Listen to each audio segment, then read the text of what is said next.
One of the things that libs love to do is pound the same playbook over and over and over again. And honestly, sometimes it's fascinating that it continues to work.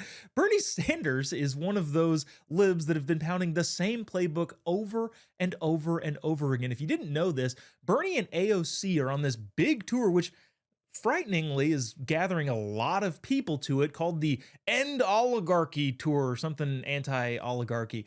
And you kind of wonder, well, how long has Bernie been talking about quote unquote oligarchs? Let's bring our panel back. Brianna Lyman and Lily Kate are here to talk about this. I want to show you this video clip before I get your reaction. This is Bernie over the course of the last 30 years saying, we are at risk of. I'm not going to do my Bernie impersonation. Just play the clip. This great country of ours is moving very rapidly in the direction of oligarchy. The United States of America today is increasingly becoming an oligarchy. More and more moving toward an oligarchy. We are moving in the direction of oligarchy. We will move even more rapidly in the direction of an oligarchy. This great country is evolving into an oligarchic society. Okay, I think we get the gist of this. Yeah, every it seems like every time he goes to the microphone, he's been saying this. Lily Kate, this feels like some of the ways that people talk about climate change. The world is gonna end in 2014. It's like, oh shoot, it didn't. And then 2019, this is the time. Is this kind of a similar approach that Bernie's been doing? And does he believe it? Is this genuine, or is he just playing the cards that he has?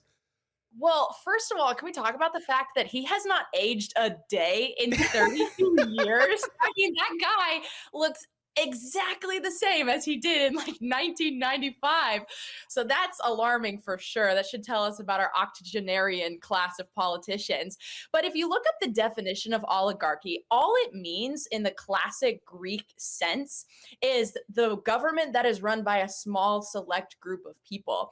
And to me, I'm like, well, it's a kind of an unfalsifiable definition because by definition, the government is going to be run by a small group of people. I know Americans like to say, we the people are the government. And in a large idealistic sense, that is true because we do vote. But the people who are actually moderating and carrying out the decrees of the government and running the elections and actually getting elected are technically a small minority of people. So he's been saying this since the beginning. And you'll find that so many other people are saying the word oligarchy now. He started the trend and he made fetch happen because now every single Democrat voter has never heard the word oligarchy before, and now it is the main buzzword. Most of them probably don't even know what it means, but it's just another way that they're using that they've done this with climate change, they've done this with racism, they've done it with fascism, they've done it with literally Hitler, and now oligarchy is just the new word that they're going to take to the bank and cash in until it's broke. I think you have to actually say it too, like, bro, oligarchy. One point, I do think you're right. He hasn't aged, but at the same time, that's not necessarily a good thing. He looked like he was 80 years old when he was in his 50s.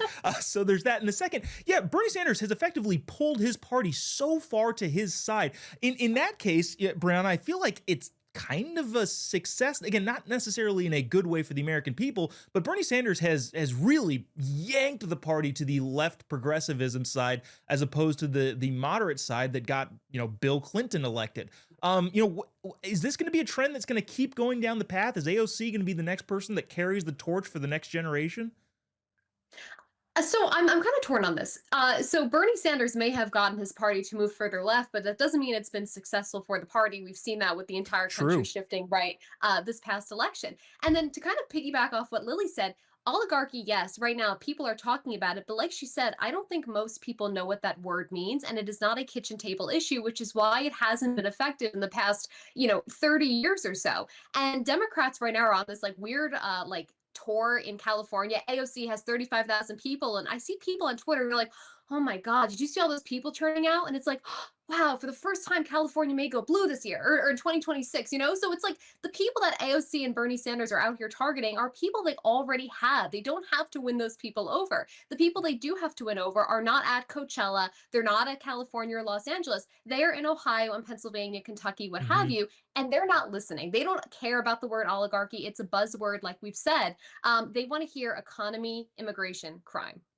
Yeah, it'll be fascinating to see if I think you're right. It's not he has pulled the party towards his side, but that doesn't really bode well for the party itself.